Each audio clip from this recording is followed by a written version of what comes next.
আসসালামু আলাইকুম। অনলাইন ক্লাসে সবাইকে স্বাগত। আশা করি সকলে ভালো আছেন। আমি আজকে ম্যাথমেটিক্স 3 পড়াবো, যার বিষয় কোড 65931। তো চ্যাপ্টার 5 পড়াচ্ছিলাম। চ্যাপ্টার 5 এর একটা ক্লাস অলরেডি করেছি, তাহলে শুরু করা যাক। আমরা আজকে পড়বো আয়তাকার ঘনবস্তু, অর্থাৎ চ্যাপ্টার 5 এর যে একটা টপিক আয়তাকার ঘনবস্তু ও ঘনক, ওই চ্যাপ্টারটার আয়তাকার ঘনবস্তুর পার্টটা আজকে আমরা পড়বো। আমি এখন পর্যন্ত এই চ্যাপ্টারে 2টা ক্লাস দিয়েছি, 2টা ক্লাসে ঘন সম্পর্কে ছিল। তো আজকে আমরা কি পড়বো? আয়তাকার ঘনবস্তু। আচ্ছা, আয়তক্ষেত্রকে আমরা সবাই চিনি, মোটামুটি ভাবে আমরা সবাই আয়তক্ষেত্রের সাথে পরিচিত। তো আয়তাকার ঘনবস্তু নিঃসন্দেহে আয়তের মতোই হবে।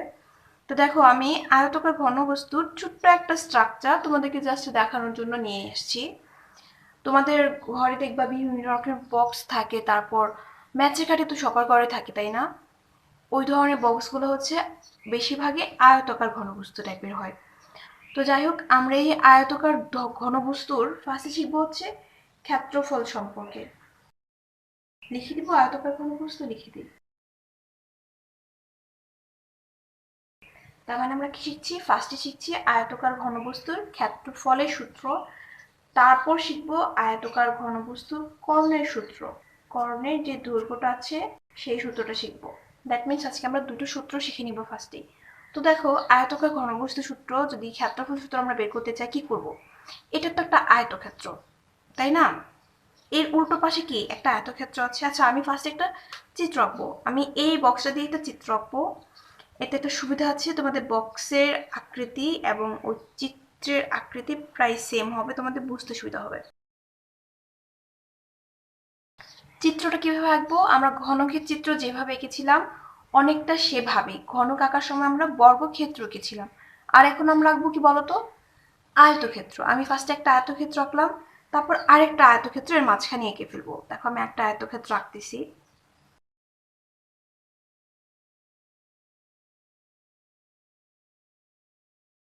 দেখো, আমি দুইটা আয়তক্ষেত্র এঁকেছি। একটা আঁকার পরে আরেকটা কি একটু মাঝখান থেকে আঁকার চেষ্টা করেছি। এখন আমি এই শীর্ষবিন্দুগুলো মিলিয়ে দিব।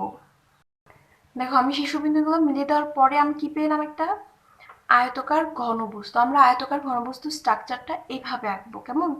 তোমরা স্কেল দিয়ে ফার্স্টে একটা আয়তক্ষেত্র আঁকবা, তারপর ওই আয়তক্ষেত্র মাপ নিয়ে আরেকটা আয়তক্ষেত্র এঁকে ফেলবা। কেন বলো তো? সেম দুইটা আয়তক্ষেত্র কেন আঁকবো? ফার্স্টে যে আয়তক্ষেত্রটা আঁকছি ঠিক ওই একই মাপে একটা আয়তক্ষেত্র আঁকবো। কারণ দেখো, এই যে উপরের অংশটা, এই অংশটার মান যত, অর্থাৎ এই অংশের ক্ষেত্রফল যত, তার বিপরীত পৃষ্ঠে যেটা আছে তার ক্ষেত্রফলও কি হবে? সেম হবে। আমরা জানি আয়তক্ষেত্রগুলোর বিপরীত বাহুগুলো পরস্পর সমান এবং সমান্তরাল, তাই না?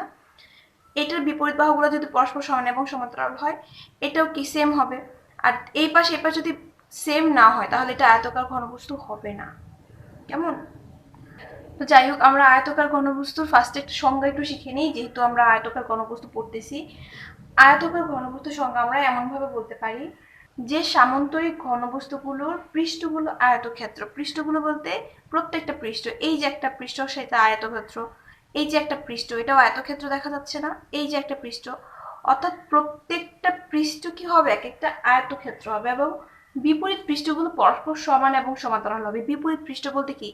এই যে পৃষ্ঠটা, তার বিপরীত পৃষ্ঠ হচ্ছে এটা। এই পৃষ্ঠটা বিপরীত কোনটা হবে? ঠিক তার অপোজিট সাইডে যেটা আছে সেটা। এই বিপরীত পৃষ্ঠগুলো পরস্পর সমান এবং সমান্তরাল হবে। আমরা তখন এগুলোকে কি বলবো? আয়তাকার ঘনবস্তু। তোমরা এক্সাম্পল সহ দিতে পারো, ম্যাচের বক্স যেটা, ওইটা ইউজ করতে পারো। তারপর অনেকগুলো বক্সে আছে। তারপর আমাদের যে বই আমরা যেটা ইউজ করি, ওটাও কিন্তু একটা আয়তাকার ঘনবস্তু। তো আমরা ক্ষেত্রফলের সূত্র শিখবো।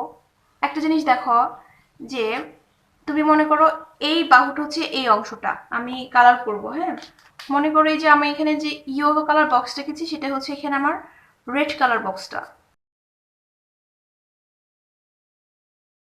তো দেখো কি বললাম, যে উপরে যে কাভারের অংশটা, এই যে এই ইয়েলো কালার যে বক্সটা আছে আমার, এটা হচ্ছে ওই পাশে রেড কালার বক্স। আমি এখানে একটু রেড কালার দাগ দিয়ে নিব। এখন দেখো, এই রেড কালার বক্সে যদি আমি নামকরণ করি, মনে করো এটা এ, এটা বি, এটা সি এবং এটা ডি, তার মানে এই আয়তক্ষেত্র নাম দিলাম এ বি সি ডি। বাহুগুলোর মান দিয়ে ফেলবো। মনে করো বিপরীত বাহুগুলো তো পরস্পর সমান, এটা যদি এ হয়, এর বিপরীত এটা, এটাও কি হবে? এ হবে, তাই তো? এইটার মান যদি আমরা বি লিখি তাহলে এর বিপরীত বাহু কোনটা, এই যে এটার মানও কত হবে, বি হবে। আমরা বিপরীত বাহুগুলোর মান চিহ্নিত করে নিয়েছি। এখন দেখো এটার ঠিক উল্টো পাশে, বিপরীত পাশে এই আয়তক্ষেত্রটা কি হবে, ফার্স্ট যে আয়তক্ষেত্রটা আছে তার সমান হবে। তার মানে আমার এই পিছনের বক্সটা হচ্ছে তার, এই যে এই বক্সটা হচ্ছে সামনের বক্স, তাই তো? আর এটার ঠিক পিছনের বক্স অর্থাৎ এই বক্সটা, এই আয়তক্ষেত্রটা হচ্ছে কি এই পিছনের আয়তক্ষেত্রটা, এই যে এই অংশটা। তার মানে এই সামনেরটা এবং পিছনেরটা কি দুইটা আয়তক্ষেত্র হুবহু সেম হবে। আমি পিছনেরটাকেও রেড কালার করব এটা বোঝানোর জন্য যে পিছনের আয়তক্ষেত্রটাও সামনেটার সেম, যে দুজন সেম তাদেরকে সেম কালার করার চেষ্টা করব। তো সামনের এবং পিছনের দুইটা বক্স যেহেতু সেম, আমি আপাতত যেখানে কালার করেছি রেড কালারটা, এটা হচ্ছে এই অংশটা এবং এই অংশটা। তো একটু দেখো এটার বাহু যদি এখানে এ হয়, এই বাহুটি তো এখানে হয়েছে, তার মানে এটার মানও এ, তাই তো? একটা বাহুর মান শুধু দিব, সবগুলোর দিব না। আর এই বাহুটা বি, তার মানে এইখান থেকে এই অংশটাও কি বি। আমরা এটা কোথায় লিখবো, এখানে লিখি কেমন, বি। অর্থাৎ এই বাহুটার মান আমরা বি দিলাম। দুইটা আয়তক্ষেত্র এঁকে ফেলেছি। এখন দেখো আমরা ক্ষেত্রফলের সূত্র বের করবো কেমন। আমরা ক্ষেত্রফলের সূত্র কি জানি, আয়তক্ষেত্রের ভূমি ইন্টু উচ্চতা।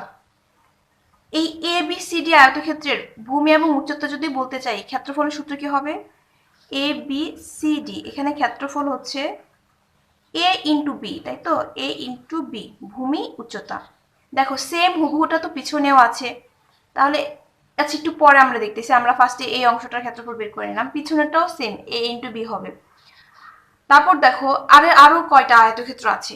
এখন আমরা সাইড আয়তক্ষেত্রটা কাউন্ট করি, এই যে পাঁচটা, এটার ঠিক পাশের যেটা আছে সেটাই এই অংশটা। তো আমি যদি এখানে এই অংশ তোমাদেরকে মার্ক করে দিতে চাই, এই অংশটা হবে অনেকটা এরকম, এই যে এই বাহুটা। দেখো আমি যদি একটু মার্ক করতে চাই, আমি এখন আপাতত এই অংশটা এঁকেছি, অর্থাৎ এই আয়তক্ষেত্রটা কালারিং করেছি। আমি যে দেখো চিত্র এঁকেছি, চিত্রের জন্য এরকম দেখা যাচ্ছে। তো এই বাহুটার যদি আমি বাহুর মান দিতে চাই, খেয়াল করো আমি অলরেডি কিন্তু এই বাহুটার মান জানি, অর্থাৎ নীল কালার যে বাহুটা আছে সেই বাহুটার এই অংশটার মান জানি কিভাবে, এই দুইটা সেম বাহু, তার মানে এটার মানে এ হলো, এটার মানে কি এ, তাই না? তার মানে একটার বাহুর মান আমি জানি, এটার মান হচ্ছে এ, তার মানে আমি এই বাহুটার মানও জানি, এই দুইটা বাহুর মান জানি। এখন কত হচ্ছে এই বাহুটার মান কত, আমি এখন কি করতেছি বলতো, A D E F, E F লিখি, এ ডি ই এফ, এটার ক্ষেত্রফল বের করতেছি। এটার ক্ষেত্রফল কি হবে, ভূমি ইন্টু উচ্চতা। আমরা উচ্চতার মান জানি, ভূমির মান কি জানি, জানি না। তাহলে আমরা একটা ভূমির মান ধরে নিব। মনে করো ভূমি হচ্ছে এটা, এই বাহুটাকে সি দিলাম, অর্থাৎ আমি এই বাহুটার নামকরণ করেছি সি। তার মানে বিপরীত বাহুটা কি হবে, এখানে সি হবে। তার মানে এটা সি হলে এটার উল্টোটাও সি হবে। আমি ভিতরের দিকে লিখবো সি হবে। তার মানে আমি যদি এখানে ভূমি ইন্টু উচ্চতা সূত্র বসাতে চাই, কি হবে, সি ইন্টু এ। এ কেন হয়েছে খেয়াল করেছো, এই আগের বাহুটার সমান বাহু ছিল যেহেতু, এটার জন্য এ হয়েছে, সি ইন্টু এ। আমরা এই দুইটা আয়তক্ষেত্রের ক্ষেত্রফলের সূত্র বের করে নিলাম। এখন দেখো আমরা এই চিত্রের মধ্যে আবার চলে যাই, স্ট্রাকচারটার মধ্যে। আপাতত আমরা এটার ক্ষেত্রফল বের করেছি এবং এটার ক্ষেত্রফল বের করেছি, তাই তো? নিচে যে একটা আছে এটার ক্ষেত্রফল বের করতে হবে না। দেখো এটা সেম, এটা সেম, এবং এইটা এবং তার বিপরীত পাশের আয়তক্ষেত্রটা কি সেম। তার মানে আমাদের এই আয়তক্ষেত্রের ক্ষেত্রফলের মান এখন জানতে হবে। এটা কোনটা বলো তো, এই যে এই ক্ষেত্রফলটা। এটাকে যদি আমি অন্য কালার দিয়ে মার্ক করি, I have to use green colour. দেখো আমি গ্রিন কালার নিয়ে নিচ্ছি, এখন নিচের বক্সটাকে মার্কিং করতে চাচ্ছি মূলত। দেখো আমি গ্রিন কালার যে আয়তক্ষেত্রটা রেখেছি, এটা হচ্ছে আমার এই নিচের নীল কালার যেটা, এটা এখানে গ্রিন কালার করে রেখেছি। তো এখানে প্রত্যেকটা বাহুর দেখি আমরা কোন কোন বাহুর মান জানি। অলরেডি দেখো এই বাহুটা কমন হয়ে গেছে, এই যে এখানে এই বাহুটা কমন হয়ে যায় না, সি। তাহলে এই বাহুটার মান কি হবে, সি। তার মানে একটা বাহুর মান আমরা জানি, এটার নামকরণ করি ই ডি ই, এখানে একটা নাম দিই, দাঁড়াও, সি ডি ই জি। দেখো এটার নাম কি হয়েছে, সি ডি ই জি। আমরা লিখবো সি ডি ই জি। এর ক্ষেত্রফল কত হবে, দেখো এই একটা বাহুর মান জানি, আমার আরেকটা বাহুর মান লাগবে। এখন কোন বাহুটার মান লাগবে, এই যে এই বাহুটার মান লাগবে, এটা ভূমি এটা উচ্চতা। তো দেখো এটার মান কিন্তু আমরা আগে থেকেই জানতাম, সিডির মান আগে থেকে জানতাম না কত, বি। তার মানে আমরা এখানে দুইটা বাহুর মানে অলরেডি জানি।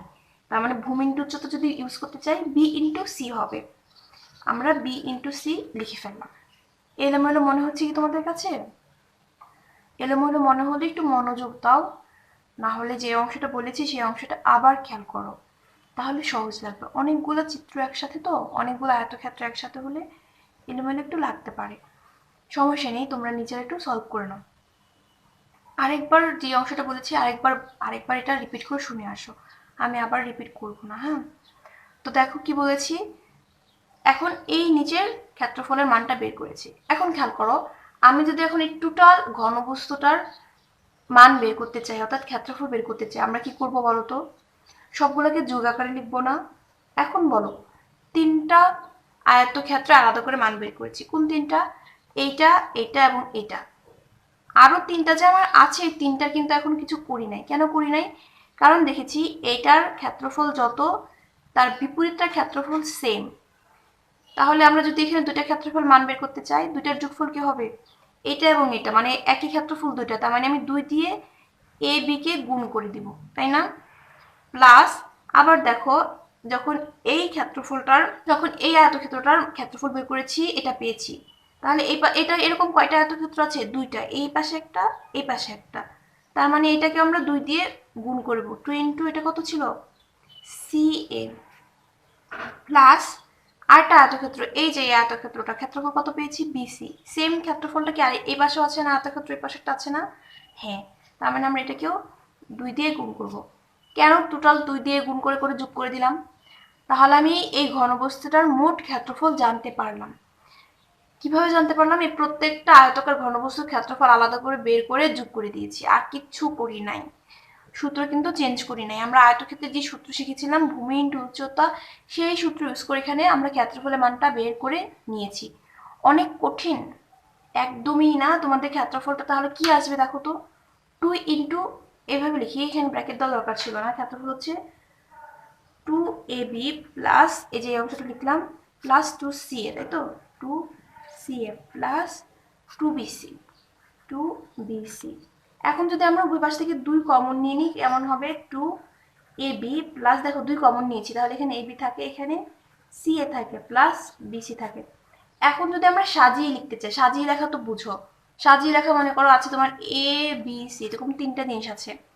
তুমি এই তিনটা জিনিস যদি এরকম এলোমেলো থাকে, এ সি বি, আমরা তখন সাজিয়ে লেখার সময় ক্রমটা একটু খেয়াল রাখি, যেন ক্রম অনুসারে বসে। তো সেক্ষেত্রে এ সি বি না লিখে এ বি সি লিখি। তো এখানে আমরা কি করব? একটু সাজিয়ে লিখব। 2 ইন্টু এ বি ফার্স্টে থাকলো, তারপর বিসি থেকে আমরা আগে নিয়ে আসবো, প্লাস সি এ। তোমরা মোটামুটি যারা এখন এই চ্যাপ্টারটা একটু দেখেছো, একটু অঙ্ক করেছো, কয়েকটা সবাই দেখেছো হয়তো বা, যে আয়তকার ঘনবস্তু ক্ষেত্রফলের সূত্র হচ্ছে এটা, 2 into A B plus BC plus C A, তাই না? অনেকে হয়তো এটা মুখস্থ করেছো, বাট এটা মুখস্থ করার আসলে দরকার নেই, কারণ এটা মূলত আয়তক্ষেত্রের যে সূত্র সেখান থেকেও চলে আসে। তুমি জাস্ট এটা মনে রাখবা যে আয়তকার ঘনবস্তুর মধ্যে আয়তক্ষেত্র কয়টা আছে? টোটাল আছে কয়টা? 6টা। কিভাবে 6টা মনে আছে? 1 2 3 4 5 6, 6টা আয়তক্ষেত্র আছে, যার মধ্যে দুইটা দুইটা করে সেম আয়তক্ষেত্র, অর্থাৎ এখানে একটা এখানে একটা সেম, এরকম করে সেম আছে, যার ফলে আমরা 2 দিয়ে গুণ করে এটা পেয়ে যাই। কেমন? আমরা আয়তকার ঘনবস্তুর ক্ষেত্রফলের সূত্র এখন পর্যন্ত শিখে নিয়েছি। এখন আমরা কি শিখব? আয়তকার ঘনবস্তুর কর্ণের দৈর্ঘ্য আমরা কিভাবে নির্ণয় করব। দেখো, কর্ণ কি? আমরা আগেও বলেছিলাম যে বিপরীত শীর্ষবিন্দুগুলোর যোগফল হচ্ছে কর্ণ। বিপরীত শীর্ষবিন্দু, কর্ণটা আমি রেড কালার দিয়ে আঁকবো। আচ্ছা, রেড কালার দিয়ে আঁকি। রেড কালার না, আমি অন্য কালার দিয়ে আঁকি, একটু স্পষ্টভাবে বোঝা যাবে তাহলে। আমরা যদি বিপরীত বিন্দুতে যোগ করতে চাই কিভাবে বলো তো? এই যে দেখো, মনে করো এই বিন্দুটার বিপরীত বিন্দু কোনটা হবে? এটা ঠিক উল্টা পাশে, অর্থাৎ এই অংশটা, তাই না? এই বিন্দুর বিপরীত বিন্দু হবে এটা, তার মানে এই বিপরীত দুইটা বিন্দুর যোগফল হচ্ছে কর্ণ। তার মানে আমি যদি আয়তাকার ঘনবস্তুর কর্ণ বের করতে চাই কি করব? এই বিন্দুর বিপরীত বিন্দুর সাথে যোগ করব, তার মানে এটার সাথে এটা যোগ করে দিলাম। এখন আমরা কি পেয়ে গেছি? কর্ণ পেয়ে গেছি। তো দেখো, এখন কর্ণ তো পেয়ে গেলাম, কর্ণের একটা নামকরণ থাকা উচিত, এটার নাম ছিল ডি, আমরা ডি লিখবো, চেঞ্জ করব না। উপরের অংশটার নাম দিয়ে দিব এইচ দিয়ে দিই। তার মানে আমাদের টার্গেট হচ্ছে আপাতত ডিএইচ, এটাকে আমরা কর্ণ ধরেছি। কর্ণকে সাধারণত ডি দিয়ে প্রকাশ করা হয়, তো আমরা ডিএইচ এর মান বের করতে চাচ্ছি। দেখো আমরা ডিএইচ এর মান কিভাবে বের করব। আমরা ডিএইচ কে এখানে যদি একটা ত্রিভুজ অঙ্কন করতে চাই এই কর্ণটা নির্ণয়ের জন্য, তাহলে আমরা দেখো এইচ থেকে জি পর্যন্ত একটা বিন্দু আছে। রেড কালার যে ঘরটা আছে, এটাকে আমি এত বেশি কালার ইউজ করে ফেলেছি, এখন জানি না তোমরা আইডেন্টিফাই করতে পারছো কিনা। দেখো এইচ জি একটা বিন্দু আছে, এইচ জি, যেটার মান হচ্ছে এ কেন বলতো, আমরা এই বি বিন্দু দিয়েছিলাম কিন্তু এই অংশটার, এইটার মান এই জায়গার, এখানে কোনো মান দেই নাই। এটার বিপরীত বাহু দেখো এ, তার মানে এটার বিপরীত বাহু এটা, এটার মান হচ্ছে এ, এখানে লিখলাম। এটা বি দেখা যাচ্ছে বি, কিন্তু এই যে এই বাহুটার দৈর্ঘ্য ছিল বি, এখানে লিখে দিই একটু নিচে করে, বাস। তো এটার মান পেয়ে গেলাম, তার মানে এইচ জির মান জানি। আমার টার্গেট এইচ জি এর মান বের করা। তো দেখো আরেকটা বাহু আমার দরকার, এই বিন্দু থেকে এই বিন্দু পর্যন্ত কোনো বাহু নেই, তার বাহুর মানও আমার দরকার। আমরা একটা বাহু এঁকে ফেলবো। দেখো আমরা একটা বাহু এঁকে নিয়েছি, তার মানে আমার এখন এই ডিজি এর মান জানতে হবে। একটু খেয়াল করো এই ডিজিটা অ্যাকচুয়ালি কি, সব ভুলে যাও, সব ভুলে যেয়ে নিচের যে একটা আয়তক্ষেত্র আছে সেটাকে ফোকাস করো। অর্থাৎ তুমি এখন ফোকাস করবা, আমি লিখে দিই সিডি, সিডিইজি, সিডিইজি, এই আয়তক্ষেত্রটা, অর্থাৎ যে কালারটা গ্রিন কালার আছে সেই আয়তক্ষেত্রটা একটু ফোকাস করবা। এই আয়তক্ষেত্র দেখো ডিজি হচ্ছে তার কর্ণ, তাই না? আয়তক্ষেত্র ডিজি এখানে কি কর্ণ, তার মানে আমরা এই আয়তক্ষেত্রের কর্ণ যত পাবো এই ডিজির মান কি ততই হবে, তাই না? যেহেতু ডিজি এখানে কর্ণ, তাহলে এখানে কর্ণর মানটা কত, কর্ণ কিভাবে বের করতে হয় মনে আছে? পিথাগোরাসের সাহায্যে বের হয়ে যাবে, যেহেতু এটা একটা কি সমকোণী ত্রিভুজ।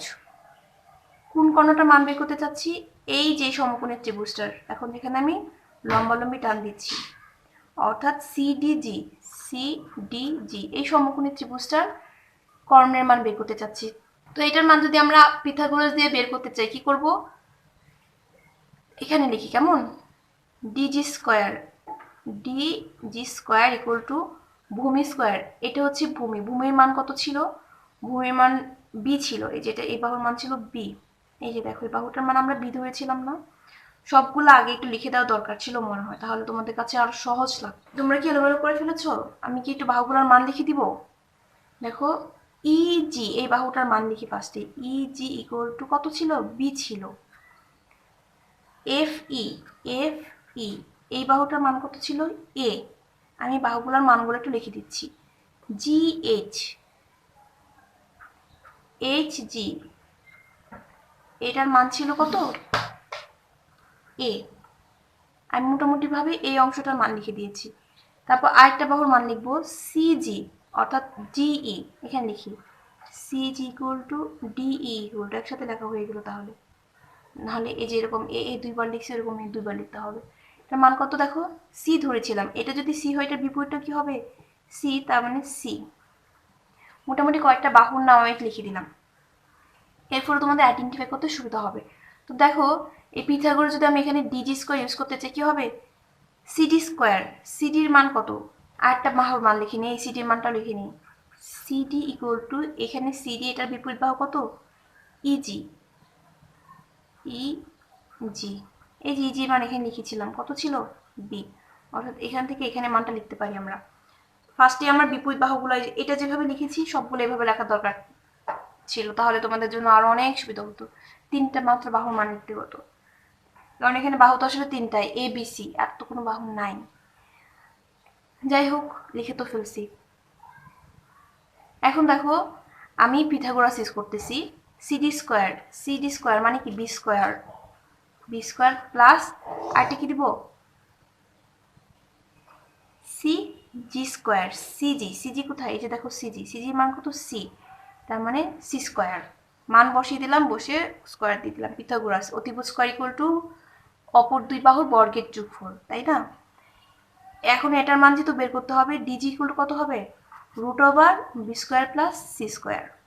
দেখো আমি এটার মান পেয়ে গেছি, ডিজির মান পেয়েছি root over B square plus C square. এখন যদি আমরা এখানে মান বসায় দিতে চাই, মনে করো আমি এখানে লিখতেছি এই কর্ণের মান পেয়েছি কত, D G equal to root over B square plus C square. এখন চলে আসি আমাদের মেন ত্রিভুজটার মধ্যে। মেন ত্রিভুজ জানি কোনটা? আমি তো এটার মানে বের করতে চাচ্ছিলাম, বের করে ফেললাম, তাই না? এখন চলে আসি আমাদের প্রশ্নের মধ্যে, আয়তকার ঘনবস্তুর কর্ণের দৈর্ঘ্যের মধ্যে।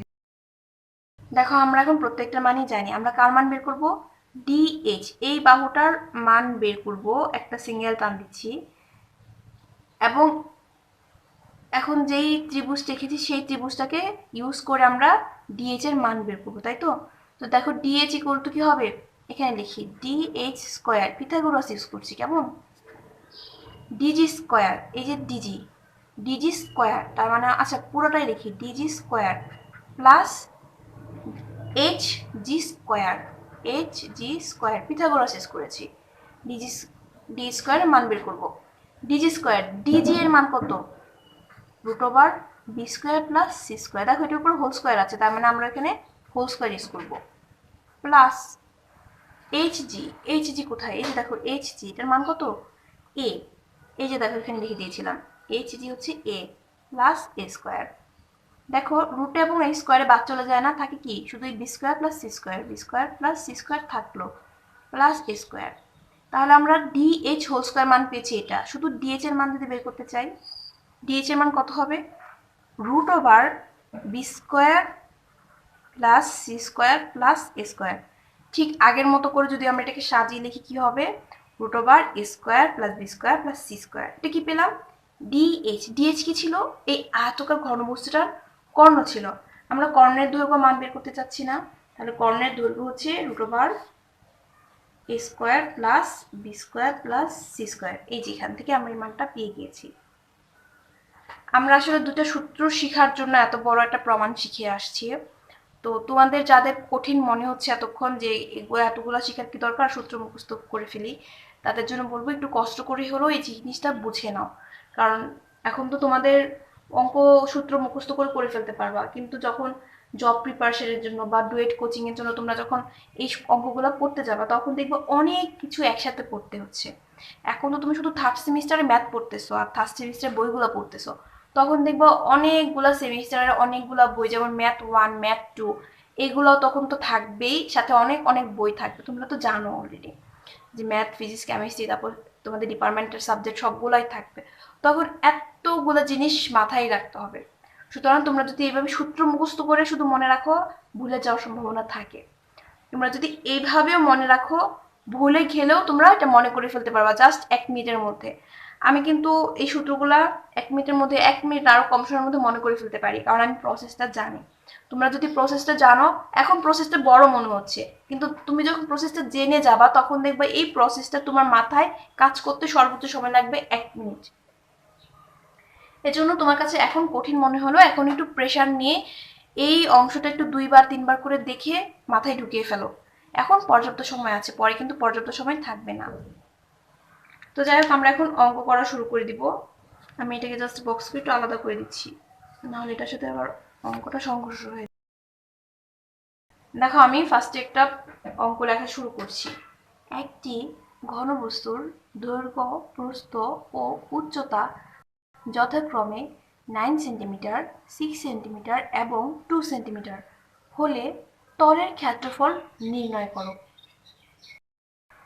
আমরা একটা প্রশ্ন লিখেছি, আমরা সরাসরি এটার উত্তর দেখে নিব। আমরা এখানে কয়েকটা, আমরা সংক্ষিপ্ত প্রশ্নগুলোর মধ্যে চিত্র দিব না, কেমন? দেখো প্রশ্নটা কি বলেছে?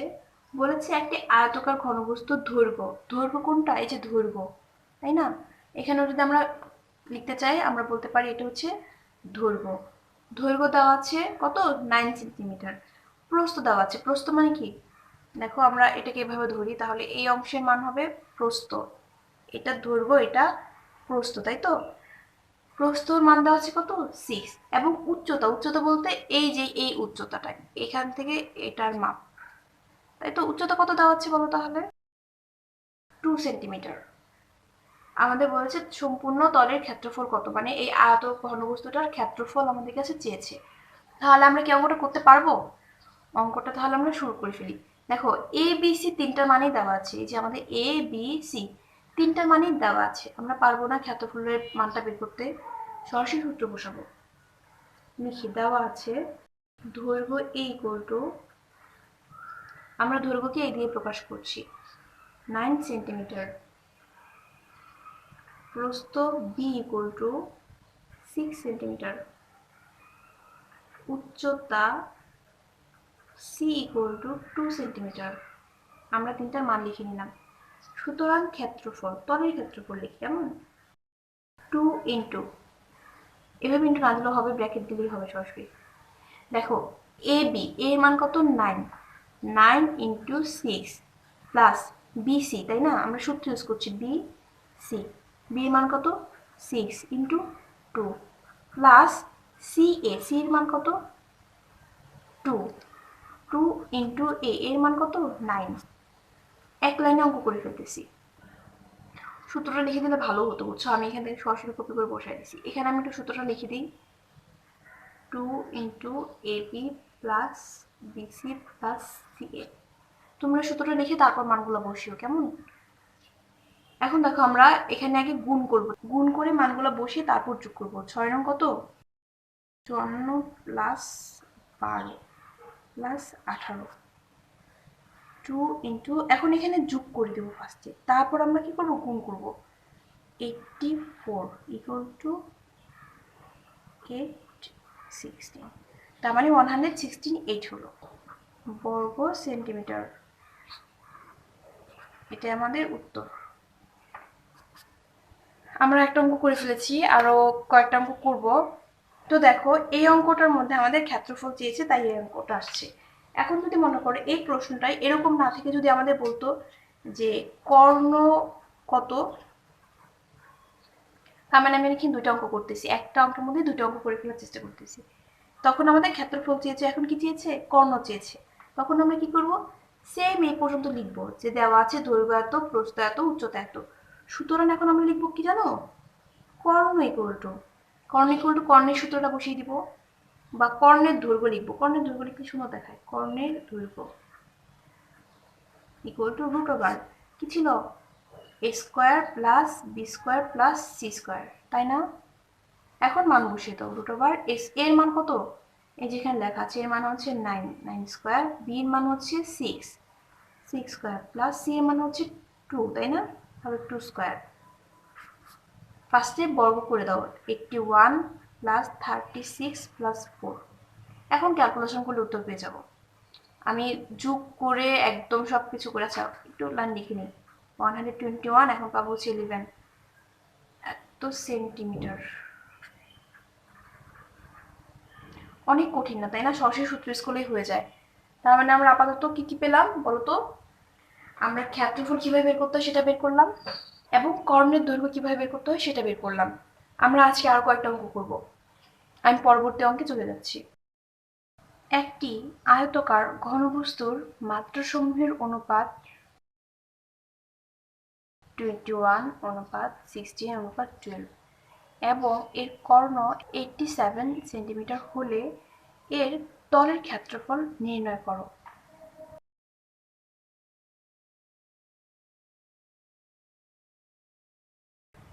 তো আমরা ফার্স্ট একটু প্রশ্নটা বুঝে নিব। দেখো কি বলছে, একটা আয়তাকার ঘনবস্তুর মাত্রা দেওয়া আছে, তাই তো। আচ্ছা আমরা একটা আয়তাকার ঘনবস্তু এঁকে নিই। আমরা একটু আগে আয়তাকার ঘনবস্তু যেটা এঁকেছিলাম সেটা তো স্কেল টেল দিয়ে এঁকেছিলাম, তাই না, একটা বক্স ধরে এঁকে ফেলেছিলাম। এখন মনে করো তুমি নর্মালি একটা আয়তাকার ঘনবস্তু আঁকতে চাচ্ছ, কিভাবে আঁকবা। দেখো একটা আয়তক্ষেত্র আঁকবা, ফার্স্টেই একটু বড় করে আঁকি কেমন, একটা আয়তক্ষেত্র ফার্স্টে এঁকে নিলাম। এখন কি করব, ঠিক এই পয়েন্ট থেকে আরেকটা আয়তক্ষেত্র এঁকে ফেলবো, এটা সমান করে। চোখের অনুমানে আঁকবো আমি, সমান হবে কিনা জানি না, আশা করি মোটামুটি হবে।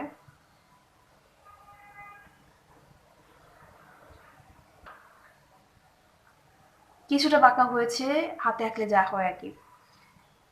তো আমি কি করলাম, দুইটা আয়তক্ষেত্র আঁকলাম। এখন এই কর্নারগুলো মিলিয়ে দিব। এই আমার আয়তকার ঘন বস্তু হয়ে গেল। একটু দাঁড়াও, ঠিক করে দিই, যেটুকু একটু বাঁকা হয়েছে এটা একটু সোজা করে দিই, ওভার রাইটিং করে।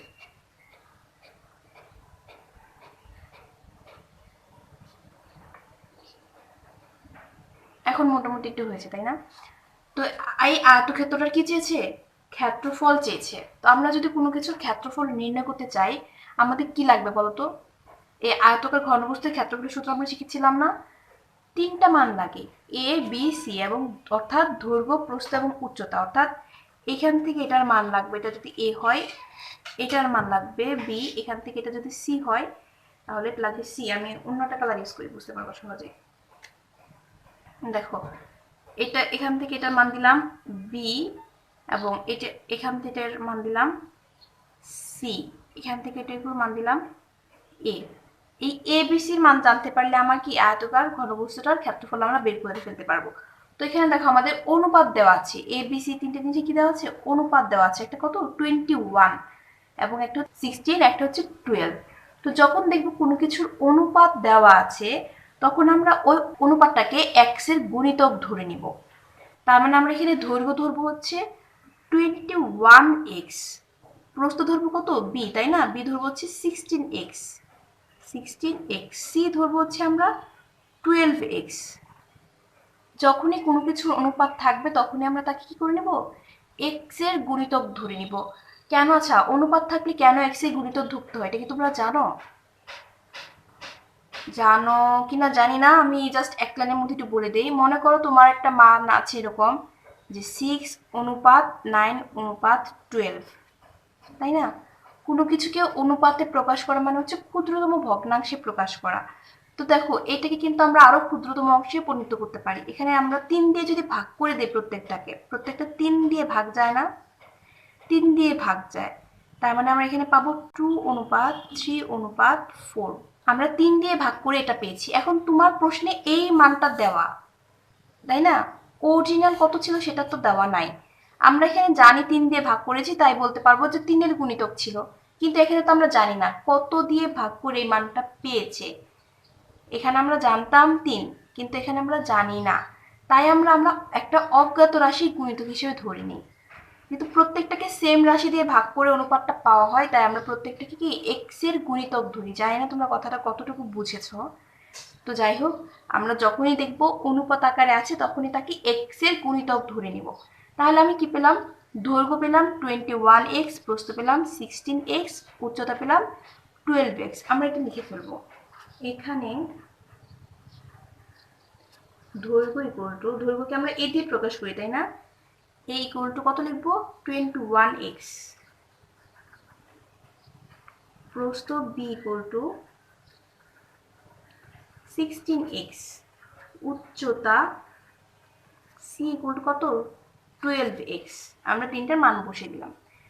আমাদের কাছে কি চেয়েছিল, ক্ষেত্রফল চেয়েছিল। ক্ষেত্রফলের সূত্র মনে আছে, 2 into A B plus BC plus C A, তাই না?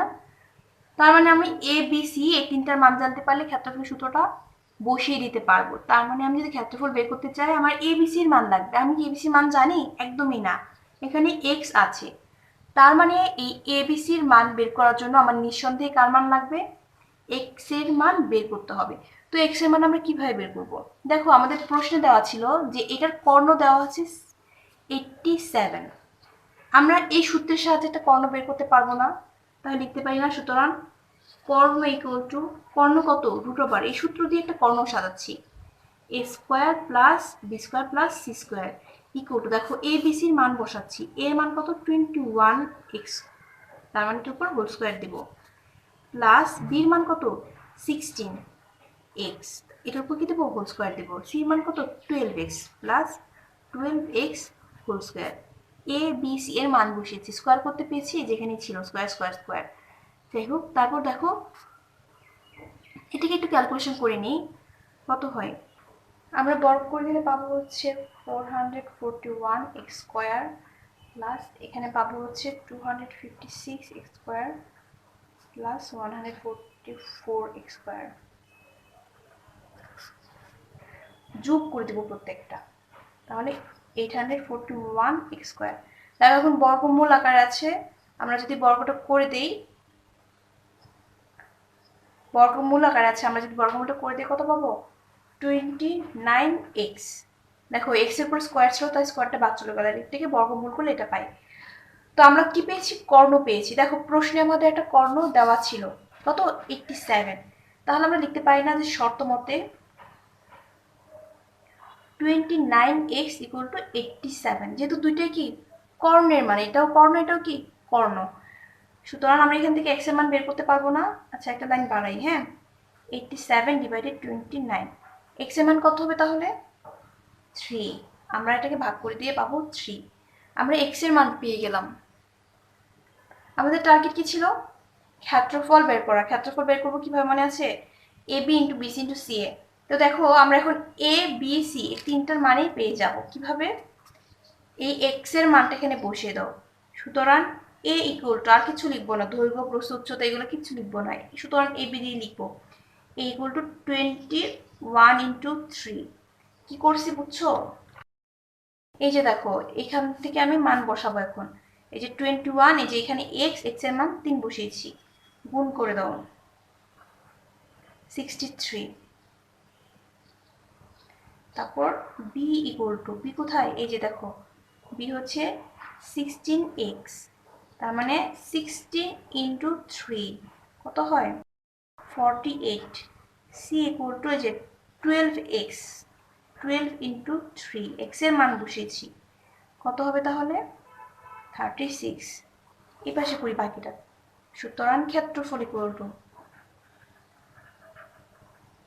2 into A B plus BC plus C A. আমরা আগে সূত্র বসিয়ে নিচ্ছি, 2 ইন্টু এর মান বসিয়ে দাও, এখন প্রত্যেকটার মান বসিয়ে দিব। এই যে দেখো এখানে আমরা এর মান পেয়েছি, এটা হচ্ছে বি এর মান, এটা হচ্ছে সি এর মান। আমরা এখন মানগুলো এখানে বসিয়ে দিব। তার মানে 63 ইন্টু 48 প্লাস বি এর মান হচ্ছে 48 ইন্টু 36 প্লাস 36 ইন্টু 63। প্রত্যেকটার মান বসিয়েছি আর কিচ্ছু না, জাস্ট মানগুলা বসিয়েছি। এখন আমরা পুরো লাইনটা যদি ক্যালকুলেশন করে দিই, আমি ক্যালকুলেশনটা ভেঙে ভেঙে করতেছি না, আমি একবার ক্যালকুলেশনটা করে মান বসিয়ে দিচ্ছি। বর্গ সেন্টিমিটার, এটা দেখো তোমরা ফার্স্টে গুণ করবা, গুণ করার পরে যোগ করবা, তারপর 2 দিয়ে গুণ করবা, কেমন, তাহলে ঝামেলা হবে না। এটা আমাদের উত্তর। এই রিলেটেড অনেকগুলো অঙ্ক আছে, আজকে যে অঙ্কটা করেছি এটা খুবই ইম্পর্টেন্ট একটা অঙ্ক ছিল, খুব ইম্পর্টেন্ট একটা অঙ্ক ছিল, এটা কারিগরি শিক্ষা বোর্ডে অনেকবার এসছে। তো এই রিলেটেড আরো অনেকগুলো অঙ্ক আছে যেগুলো কারিগরি শিক্ষা বোর্ডে অনেকবার আসছে। তোমরা যাদের কাছে বই আছে তারা তো বসে বই থেকে দেখে অঙ্কগুলো বাছাই করে করে নিবা, আর আমি কয়েকটা অঙ্ক লিখে দিব, যাদের কাছে বই নেই তারা ওইখান থেকে দেখে অঙ্কগুলো অবশ্যই করে নিবা। এই ঘনবস্তুর মধ্যে অঙ্ক আসলে এই অঙ্কগুলা খুব বেশি এসে থাকে। দেখো আমি কয়েকটা প্রশ্ন এখানে লিখে দিচ্ছি, তোমরা এই অঙ্কটা করবা হচ্ছে অনুপাত দিবা হচ্ছে 12:4:3, অর্থাৎ একটি ঘনবস্তুর, একটি আয়তকার ঘনবস্তুর মাত্রা সমূহের অনুপাত কত 12:4:3। এর আয়তন দেওয়া আছে কত, আচ্ছা দেখো আমরা এখানে কর্ণ দিয়েছিলাম, তোমরা কর্ণ দিয়ে না, তোমরা করবা আয়তন দিয়ে, একটু চেঞ্জ প্রশ্নটা। আয়তন দেওয়া আছে 1152 ঘন সেন্টিমিটার। এর তলের ক্ষেত্রফল কত, এই অংশটা, এই প্রশ্নটা করবা, এটার উত্তর আসবে, আমি উত্তর লিখে দিচ্ছি কেমন। ক্ষেত্রফল আসবে হচ্ছে 786। দেখা যাচ্ছে কি, দেখা যাচ্ছে। প্রশ্নটা আবার বলি, প্রশ্নটা লিখলে ভালো হতো, একটু চেঞ্জ আছে যেহেতু। দেখো কি বলেছে, একটা আয়তকার ঘনবস্তুর মাত্রাসমূহের অনুপাত 12:4:3। এর আয়তন দেওয়া ছিল 1152 ঘন সেন্টিমিটার। এর ক্ষেত্রফল চেয়েছে, কি চেয়েছে, তলের ক্ষেত্রফল নির্ণয় করো। সেম আগের মতোই, জাস্ট কর্ণের জায়গায় দিয়েছে আয়তন। এখন মনে করো কর্ণের জায়গায় যদি আয়তন দেয়, তোমরা অঙ্কটা কিভাবে করবা পারবা, আমি জাস্ট একটু ক্লো দিয়ে দিব। দেখো ফার্স্টে কি করবা, ধরবা হচ্ছে দৈর্ঘ্য, একটু আমি 1-2 লাইন করে দিচ্ছি। দৈর্ঘ্য ধরবা ইকুয়াল টু 12x, বি হচ্ছে প্রস্থ ধরবা 4x, উচ্চতা ধরবা হচ্ছে 3x।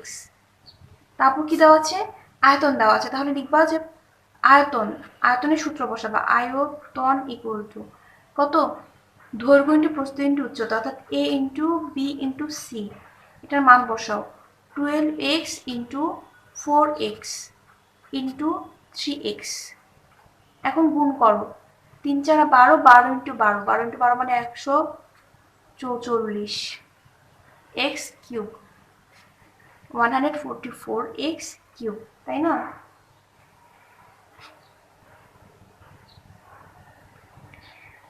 তারপর কি লিখবা, শর্ত মতে এক্স কিউব কেন হয়েছে জানো, এই যে একটা এক্স, এই যে একটা এক্স, এই একটা এক্স, তিনটা এক্স, তাই এক্স কিউব হয়েছে। তারপর লিখবা শর্ত মতে। শর্ত মতে কি লিখবা? 144 এক্স কিউব ইকুয়াল টু কত? এই যেটা 1152। এখান থেকে এক্স এর মান বের করে নিবা। ফার্স্টে কি করবা? এটাকে এই 1152কে এই 144 দিয়ে ভাগ করবা, তারপর ঘনমূল করবা, তাহলে দেখবা এক্স এর মানটা পেয়ে গেছো। এক্স এর মান পেয়ে গেলে এবিসি, এই যে দেখো এবিসির মান যেভাবে বের করেছি সেভাবে বের করবা, তারপর ক্ষেত্রফলটা নির্ণয় করে নিবা। তোমরা কি পারবা না পারবা না? আমি যতক্ষণ বলেছিলাম পার্টটা কি দেখা যাচ্ছিল? আমি আসলে বুঝতে পারিনি পার্টটা দেখা যাচ্ছিল কিনা। দেখো আমি আবার এই অংশটা বলি। কি করেছি? যে আমরা এবিসি এর মান ধরেছি 12x, 4x, 3x। তারপর আয়তনের সূত্র বসিয়ে আয়তনের মান বের করে নিয়েছি। তারপর শর্ত মতে লিখেছি এই অংশটা। কেন? এইখানে এটা আমার আয়তন, আবার প্রশ্নে একটা আয়তন দেওয়া ছিল, তার মানে শর্ত মতে দুইটা কি হবে? সেম হবে। এখান থেকে তোমরা এক্স এর মান বের করে নিবা, তারপর ক্ষেত্রফলের সূত্রটা বসিয়ে দিবা। কেমন? এক্স এর মান পাওয়ার পর এবিসির মান পেয়ে যাবা না, তারপর ক্ষেত্রফলের মানটা বসিয়ে দিবা। সূত্র বসিয়ে অঙ্কটা হয়ে যাবে। এই অঙ্কটা তোমরা নিজেরা করবে, আমি তো বলেই দিলাম। তো ঠিক এই রকম আরো কয়েকটা অঙ্ক আছে। যেমন একটা অঙ্ক আছে এরকম, যে একটা আয়তাকার ঘনবস্তু পৃষ্ঠের ক্ষেত্রফল দেওয়া আছে এবং এই দৈর্ঘ্য প্রস্থের অনুপাত দেওয়া আছে, বলেছে এদের মান কত। পারবা না? ওই অঙ্কটা কিভাবে করবে আমি কি একটু বলে দিব? বলে দিচ্ছি না, তোমরা না পারলে আমাকে কমেন্টে জানিও। আমি প্রশ্নটা আরেকবার বলে দিই। একটি আয়তাকার ঘনবস্তু, এখানে লিখি, হ্যাঁ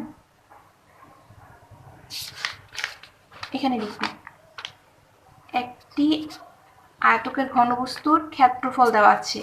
ক্ষেত্রফল দেওয়া আছে 4700। বলেছে দৈর্ঘ্য অনুপাত প্রস্থ অনুপাত উচ্চতা, এটার মান দেওয়া আছে হচ্ছে 5:4:3। বলেছে যে এই দৈর্ঘ্য প্রস্থ উচ্চতার মান কত। এটা পারবা? কি করবা? ধরে নিবা ফার্স্টে যে 5x, 4x, 3x, অর্থাৎ দৈর্ঘ্য 5x, প্রস্থ 4x, উচ্চতা 3x।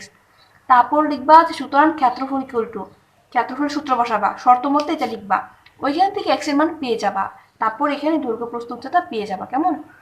অনেক শর্টকাটে অঙ্কটা বলে দিলাম, তোমরা চেষ্টা করে দেখো, পারবে না পারলে বইটা অন করে দেবো। আর এই অধ্যায়ের আর একটা ক্লাস হবে ইনশাল্লাহ, তাহলে এই অধ্যায়টা শেষ হবে। সবাই ভালো থেকো। আল্লাহ হাফেজ। আসসালামু আলাইকুম।